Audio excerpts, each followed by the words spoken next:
is, it should always look like that you are sitting down and you're not falling down. Are you getting my point? So you should always look like you sit down, you're sitting down but not falling down. You don't surrender. As in, gravitational force is trying to pull you down. So muscles should resist the gravitational force and it should help you to sit down with grace and get up as explosively as possible.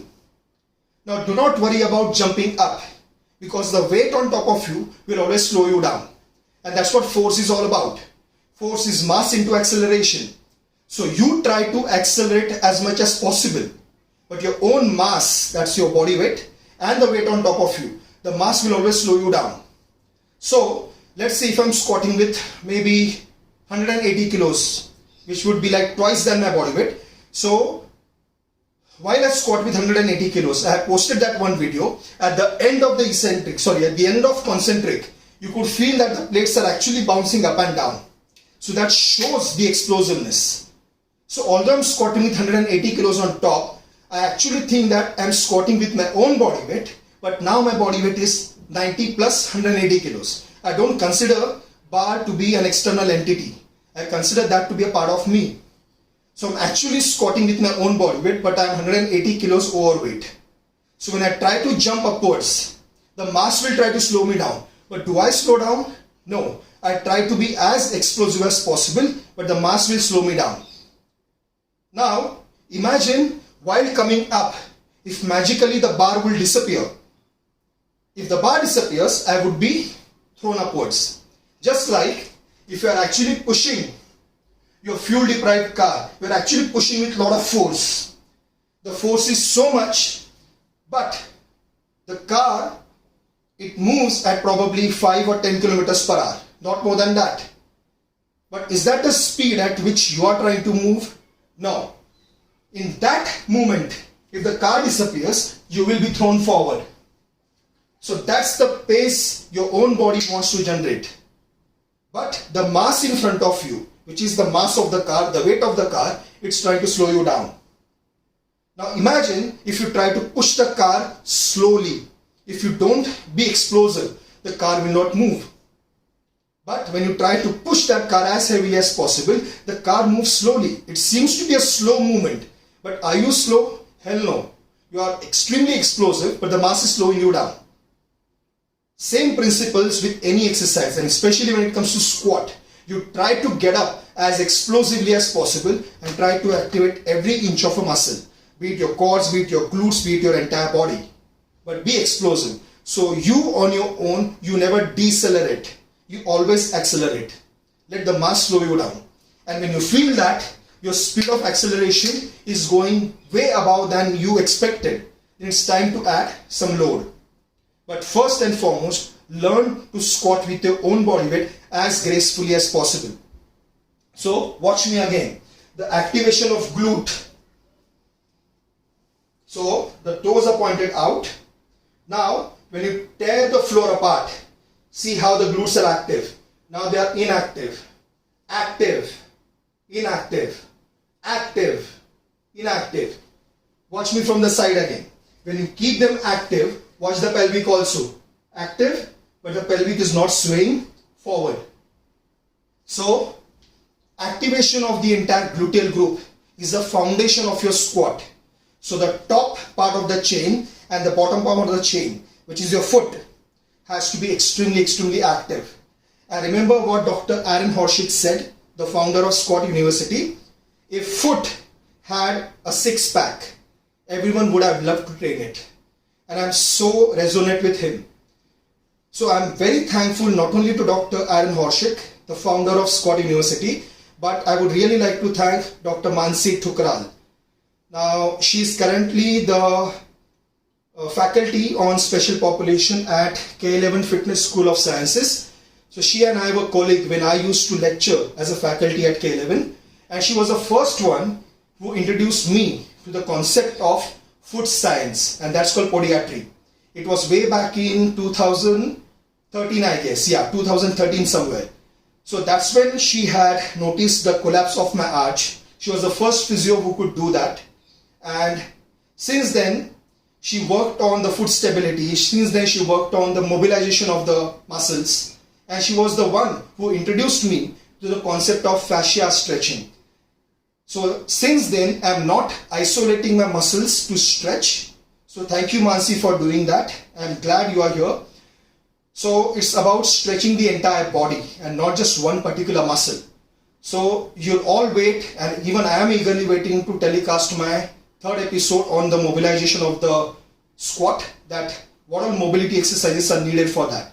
But let me just keep going with the flow with respect to how to sit down, how to get up, and how to be as explosive as possible. So up until whatever points we have cleared, there is one more thing I would like to add, is if you're squatting with weight, is the placement of the bar. So the bar could be on your neck, the bar could be on your traps, or bar could be slightly below the traps. What I mean by that, a lot of people like to name these words, high bar squat or low bar squat. I tend to disagree with that. There is nothing called high bar or low bar squat. Again, all boils down to anthropometrical symmetry or asymmetry. So watch again.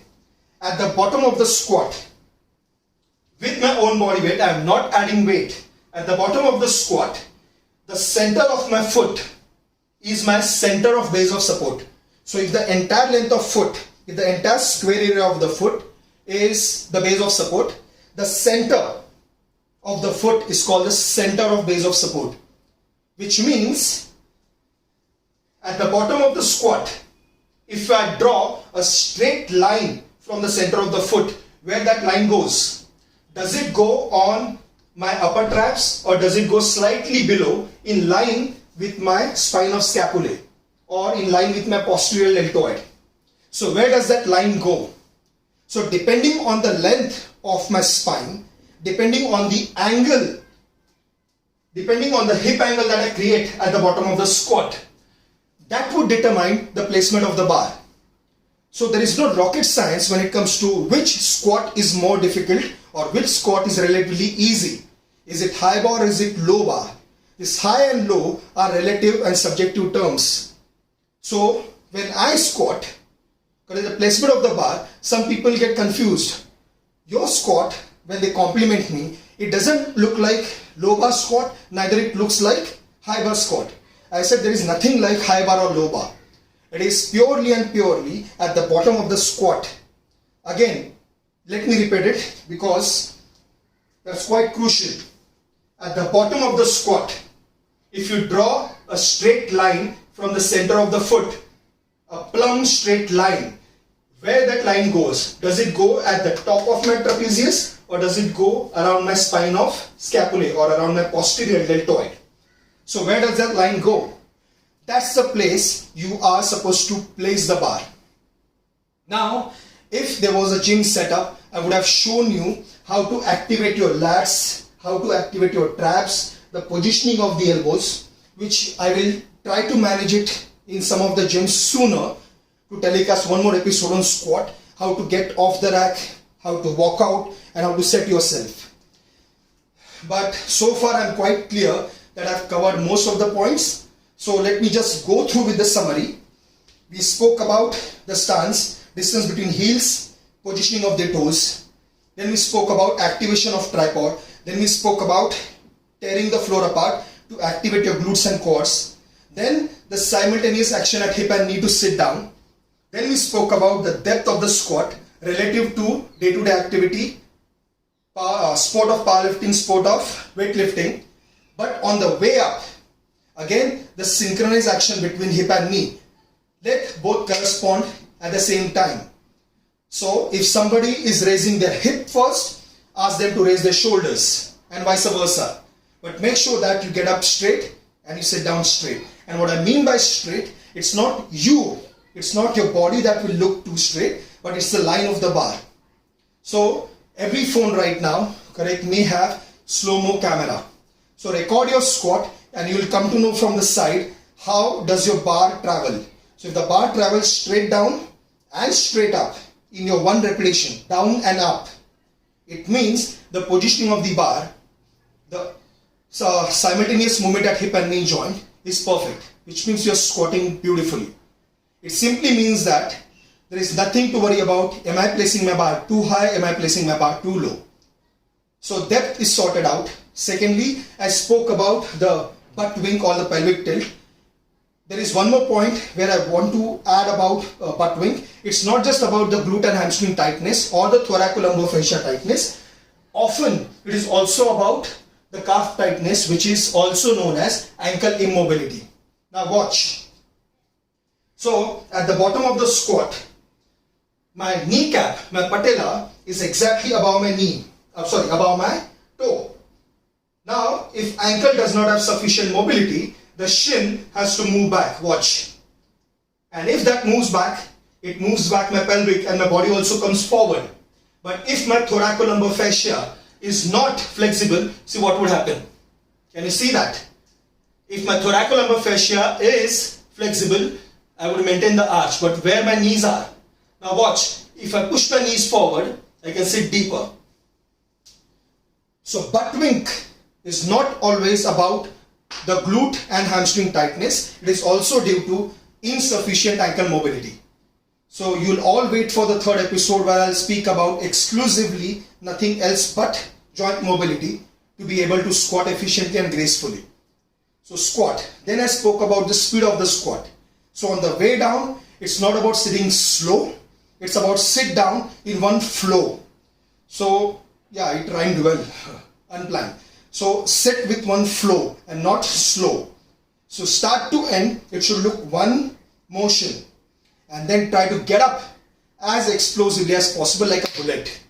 And let the weight slow you down. You don't decelerate. And on the way up, the butt squeeze is the result of explosiveness. So it's a byproduct. And when you squeeze that butt, see, watch. Active butt, inactive butt. Active butt, inactive butt. So when you activate your glutes, the pelvic doesn't move forward. So I'm quite sure, and I'm sorry for the inconvenience because of the heat. I don't know what's going wrong. So yes, so we covered most of the point with respect to squat. And if you have any more queries with regards to different types of squats, like goblet squat or maybe overhead squat, so we can discuss that in the third episode along with the mobility exercises. You all can keep your questions ready, and my account is open. It's not private. You all can DM me. And thank you for joining. See you next week. Bye-bye.